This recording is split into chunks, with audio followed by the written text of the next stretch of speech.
Hi everyone, I hope you're all having a good week. As promised, this is the video that will give you some information about not just the readings that you responded to this week, but I will also be talking about the guidelines for your group project, especially the first half of the group project. So this is another reminder that if you haven't contacted your group members, you need to do so as soon as possible. I've given you until Wednesday evening to contact them. Otherwise, I'm going to tell your group members to just move on without you. With that said, a few other things I want to make sure I do before we get started. You should see your grades for your response papers posted on Canvas. Most of you did really well. I've given you feedback not just in the little comment section, but I've also given you feedback on your papers. So please make sure that you actually view that feedback so you can see sort of all of my very informative pieces which will help you in the rest of your papers for this class. So please don't just look at that little generic comment box because I've given you a lot more than that. For those of you who maybe didn't do so well, I tried to be as specific as possible as to why that might be the case. A few of you misunderstood the assignment and you just talked about your own culture, but you didn't talk about interacting in the culture or interacting with a specific other culture. Whatever you ended up doing, whatever you missed, I gave you some information on that. So I'm happy to share with you more if you want to email me or come visit me during my office hours so that I can help you do better on the next paper.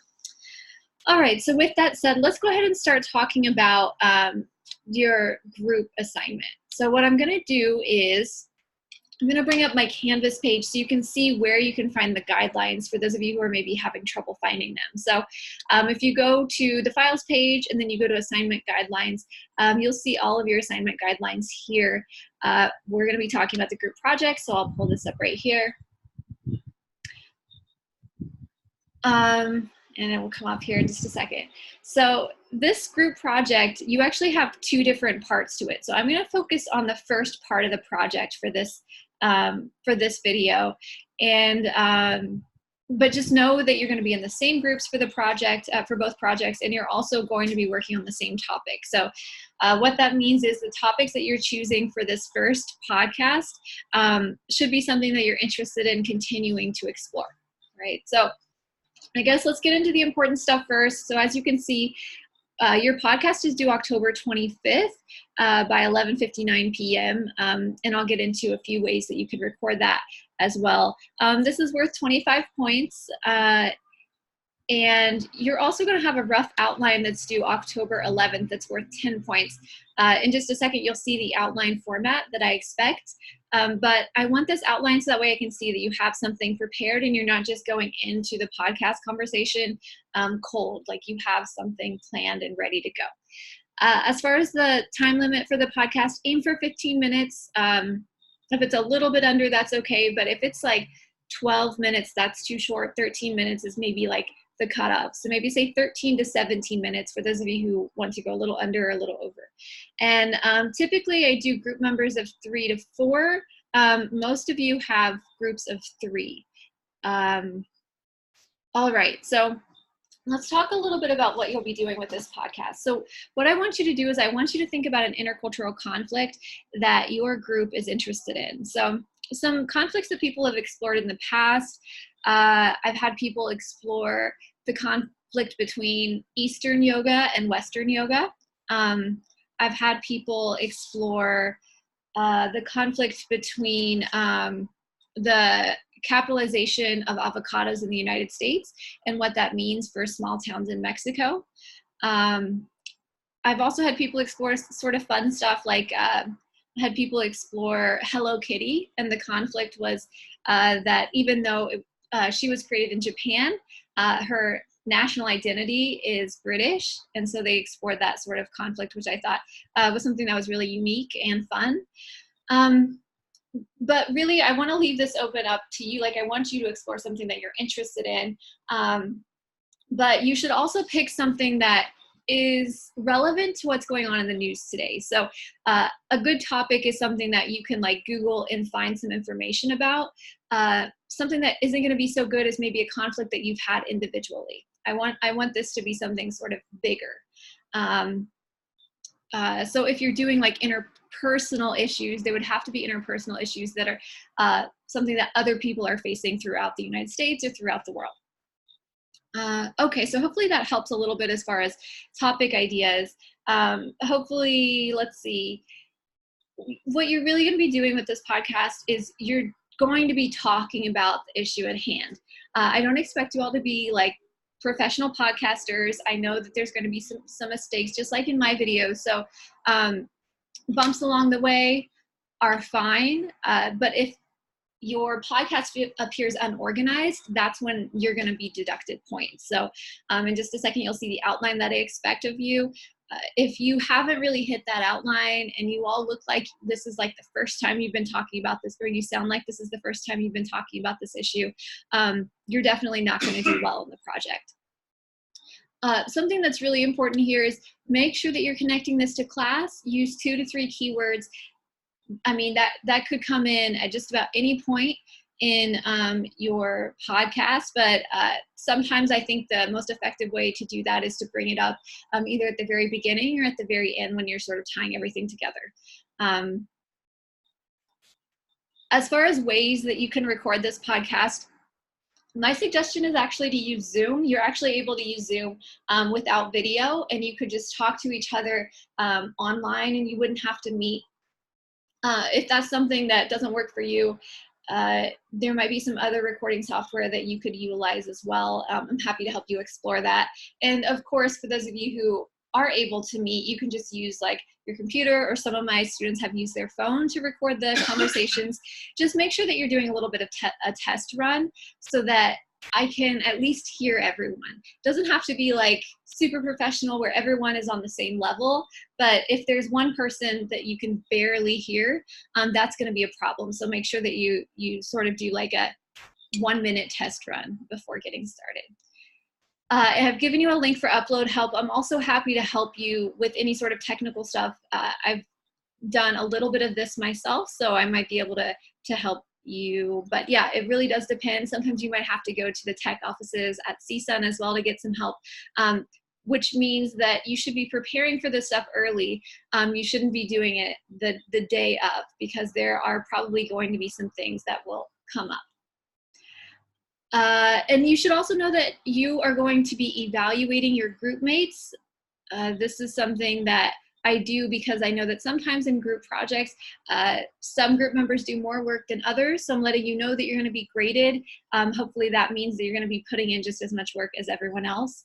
I also want to say that if you are having a problem with someone in your group, you can always contact me, but it's usually even better if you actually just talk to the group member and say, like, I'm not sure why this is happening, because they might be going through something that you have no idea about. So, you know, a good intercultural communicator is someone who tries to tackle the issue straight away rather than sort of skirt around the issue until it's too late.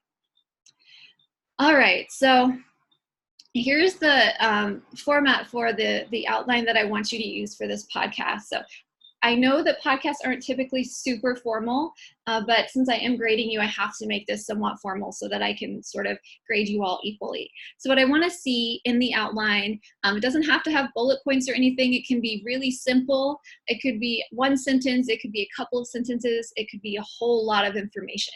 But what's really important is that you have an introduction. You have your main point 1. The main point 1 will be one of the cultures involved in your conflict. So if you chose the East versus West yoga conflict, main point 1 would be talking about Eastern yoga. So maybe you would even focus in on like yoga in India. And so you'd provide a bunch of like context for that. And you wouldn't describe the conflict yet. You're just talking about that culture. Then main point 2 will talk about the yoga culture in the West. So again, you're not talking about the conflict yet. You're just saying this is how the West utilizes yoga. And then finally, main point 3 is where you finally talk about the problem. You bring the two together. This is not the time for you to try to fix the problem. In fact, the next project that you're going to do at the end of the semester is where you'll be working on fixing that problem. I would also say that main point 3 might be a good time to insert some of the key words that you're trying to use. For this particular example, you might use deterritorialization and reterritorialization. So picking it up from one culture and moving it over to another one, that might be really effective there. And then after you get to main point 3, you should get to your conclusion. This conclusion should be really brief and remind us some of the things that you talked about, and sort of end on a note where like you want to leave them hanging. So maybe ask them a few questions so that then your listeners will be like, wow, I want to explore this a little bit more. And so that would lead them to like Googling it and finding out more information. If you have other ideas, I mean, there isn't a lot of ways you could go outside of the box with this, but if you're thinking of one, I'm happy to like talk with you about it to try to help accommodate that if possible. And then finally, here is what I'm grading you on, and this is basically like the outline that I just gave you. I want to emphasize that when you turn in your outline, which is due October 11th, that again, doesn't have to be super detailed, but the more that you have, the more that I'll be able to give you feedback and say, yes, this is moving in the right direction, or no, you need to do a lot more work here, or this is not what I expected of you.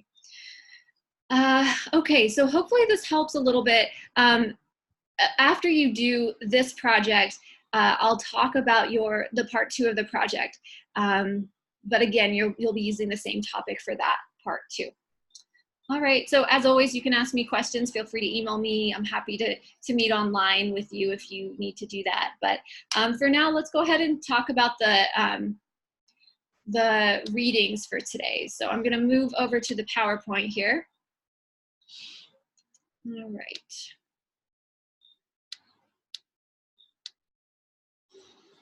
Okay, so for the rest of this discussion, what I'm going to do is I'll start by identifying the difference between signifier and signified.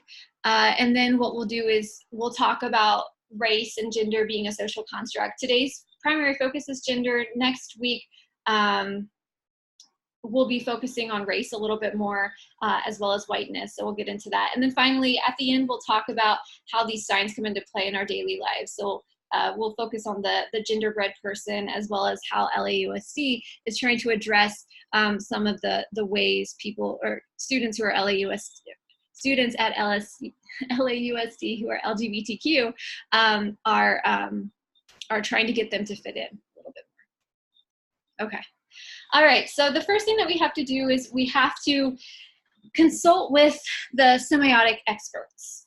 So people who are semiotics experts are people who study signs. So they try to understand the meanings of the things that we see around us all the time, right? So a sign is, as I pretty much just said, anything that conveys meaning. This PowerPoint defines signifier and signified. I guess the words are a little bit different, but it's of course the same way as your text does. So think of signifier as just like the thing that's in front of you, right? So just like this like grouping of letters, we wouldn't even call it a word. So this would be the signifier. What's signified is what this word, this grouping of letters, is evoked in the mind. Okay, so for many of us, semiotics doesn't really mean a whole lot because we didn't know about it before this class, right? But for some of us at least know basically that it means it's a study of signs. For us in this class, the way we're going to focus on signifier and signified is we're not really going to talk a lot about words. We're going to talk more about images, or more about like the things that we're seeing, the objects around us, the people that we see, and the way that our society has created meanings behind these objects or these people, or the color of their skin, or the way that they're dressed.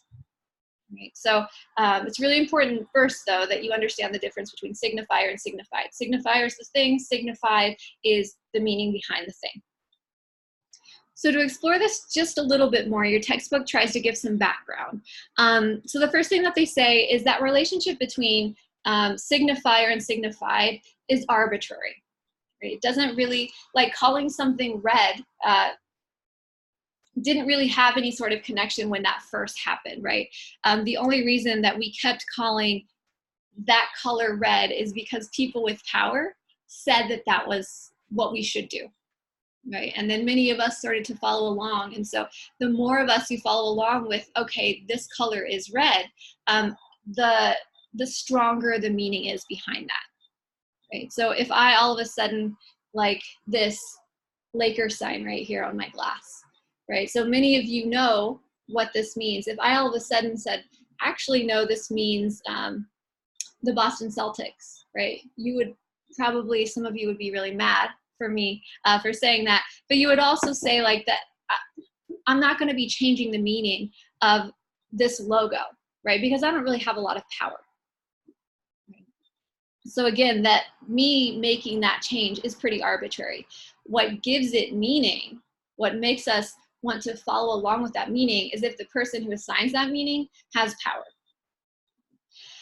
Okay, so the next thing that we have to understand is, as individuals, when we walk around society, we start to understand meaning by an object's relationship to other objects, or a sign's relationship to other signs. So your textbook describes this as like if you're going to a stoplight and you see at first that there is the color red, right? But then you see it change to green. You know that there has been a change, right? So you know that like there's something that is a little bit off. And then in this next step here, we sort of mark our understanding of this new sign, this green, by the difference around us. So when we see a stoplight that's red and we look around and everyone's, at least on our side, is stopped, right? But then when things change and we see green and we look around and something else has changed, then we start to understand that that green light must mean go. Right? And I know we're imagining as if we don't already know that meaning, but this is how we understand meanings of many things around us, right? Especially when we walk into like a culture that we're unfamiliar with, right? So yeah, I guess I'll leave it at that for now.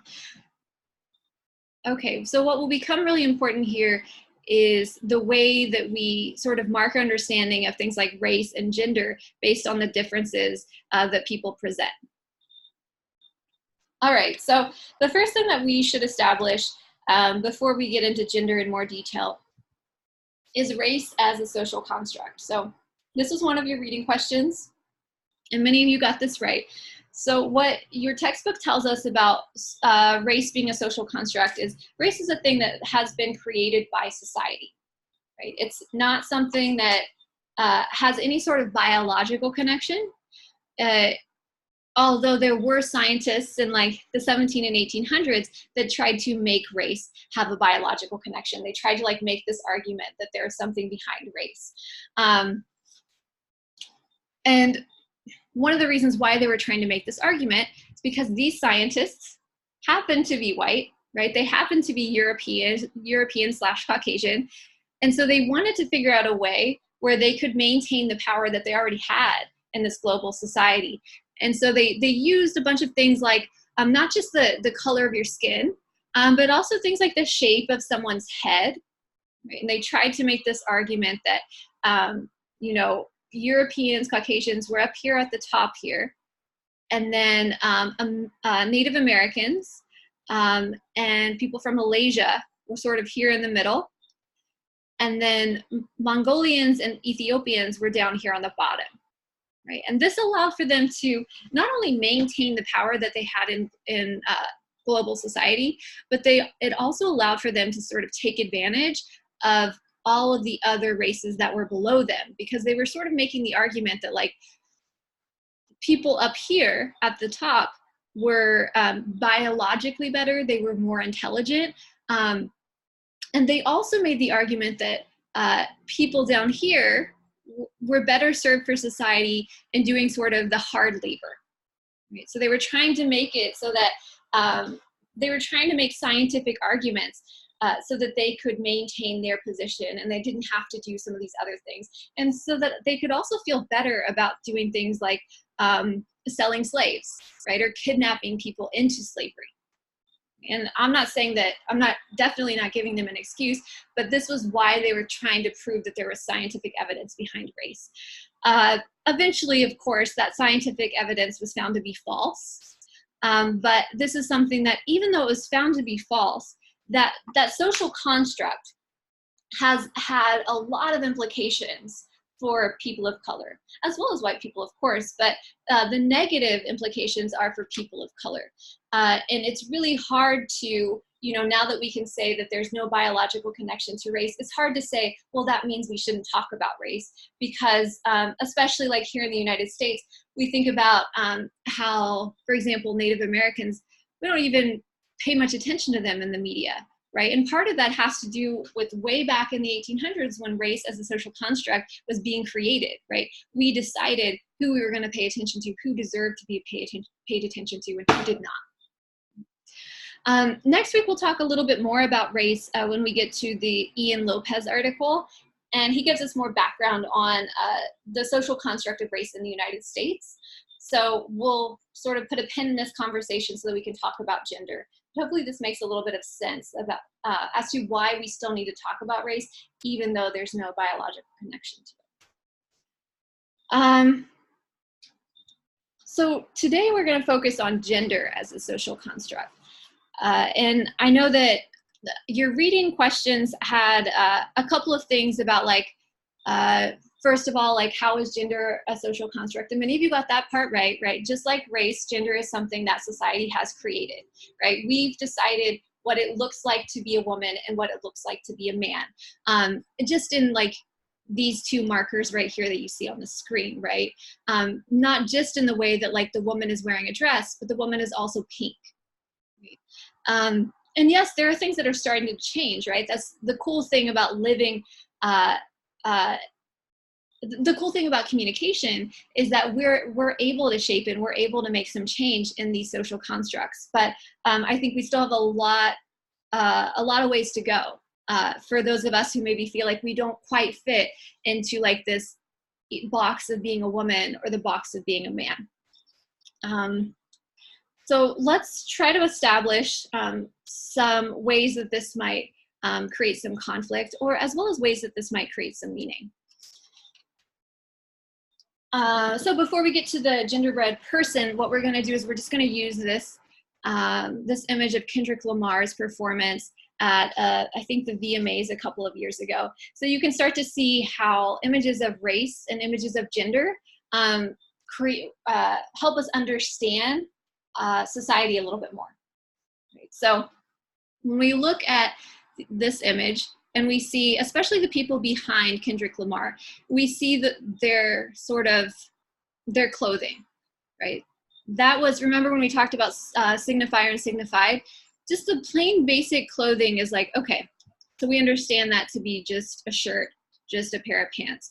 But many of us know the meaning behind these types of shirts and these types of pants. Like we can see, even without like the handcuffs or anything, that they are probably in prison.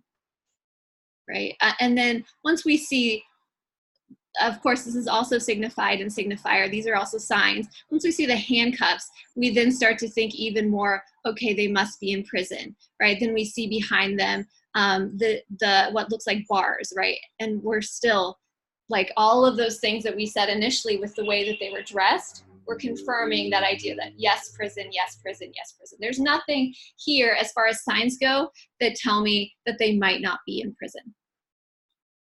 Right.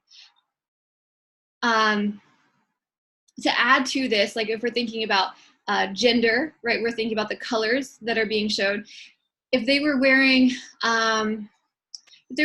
pink jumpsuits rather than blue, right, I think that would probably, we might still jump to the conclusion that they were in prison, and part of that might have to do with the stereotype of their skin color, right? But part of it might also have to do with like, we still see that someone wearing this, like a shirt that is the same color here and here, that still sort of reminds us of prison, right? If we've watched even like Orange is the New Black, we've seen other colors. So we might like second guess it, but I think prison would still come up here.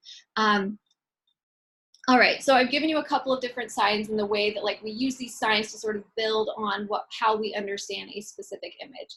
And this is something that we do all the time, right? Every time we walk into a room, I mean, we don't walk through and say, okay, this is the signifier and this is the signified. But one of the reasons why we study this is maybe we should, right? Like, should there be a connection with the color blue to masculinity? right? Should there be a connection with this particular jumpsuit with being in prison, right? Why aren't people thinking that this particular jumpsuit might mean that they are nurses, right? Because it does sort of look like, if you really think about it, it sort of does look like a nurse uniform. So what about like the way society has framed this particular image affects whether we see these guys as being nurses or these guys as being in prison? That's why we study signifier versus signified. We need to think about who is creating the signifieds. All right, so finally, we're getting to the LGBTQ community, which one of the reasons why I wanted to make sure that we talk about this particular community is when we have groups, or a group, I would say there's a bunch of different groups here, but when we have groups who don't feel like they fit in to those boxes that have been created through all of these signs, that can make it even more difficult for them to function in society, right? And so I know a few of you had mentioned that like you don't really have any interest in the LGBTQ society, so you don't want to know anything else about them. Well, in intercultural communication, I mean, one of the parts of the intercultural praxis is for us to have inquiry about things and people that we don't know about. So me asking you that question was me trying to push you into inquiry, to try to get to thinking a little bit more about a community that you may know a lot about or you may know very little about, right? But even if you know a lot about this community, there's always more to learn, right? And one example of that is, so you all looked at a genderbread person that looked very different from this genderbread person. And I wanted to show you how things have started to change because more people in this community have started to speak up. So for a while, this genderbread person was used, and we sort of have this, scale, right? And so you can sort of be somewhere along this line, right? But we still have like a binary here, right? You're either this or that. Well, the genderbread person that you looked at has disrupted the binary, right? And it says that, you know, for example, gender identity, right, which is how you feel in your brain. You could either have a lot of womanness, a little womanness, no womanness, and no manness, right, which is their term, I guess. And so what this is trying to say is like, you don't even have to exist in this or that. You can exist in this whole other area as well, right? And a lot of people from the LGBTQ community are pushing us towards thinking about gender in many different ways. And I think if we were to check in with this genderbread person in 2 or 3 years, it would look even more different. So it seemed like many of you understood what this was trying to say, but there were a few questions that I wanted to make sure I addressed. So some of you had asked a little bit more information about biological sex and its connection to gender expression and gender identity.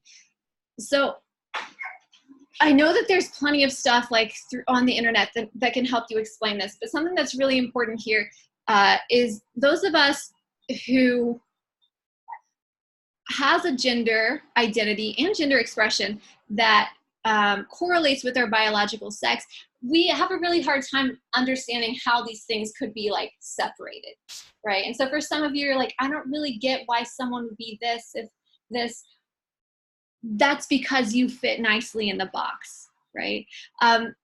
What's important for you to know is that there's, I mean, even though you don't necessarily need scientific evidence, there is scientific evidence that shows that biological sex and gender identity is different, right? So there's something to do with your brain structure that could make you, your gender identity a man, when your biological sex is a woman.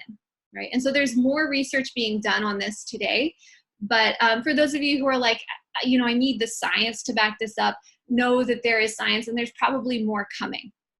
But some of us don't necessarily, like because we know people who are trans or we maybe ourselves are trans, we don't really need to know the science because we know how it feels to not be able to fit into our biological sex, right? So when that's the case, your brain is sort of feeling, in some cases, almost detached to your body, right? You're not really sure how to resolve this until you start, you know, being who you really are, right? So instead of being the man who you were born biologically as, you become the woman who you felt you were your whole life, right? And then, so some people choose their some people's gender identity is different from their gender expression, right? So gender expression is a little bit more of a choice. That can be the way that you present yourself. It's always the way you present yourself on the outside.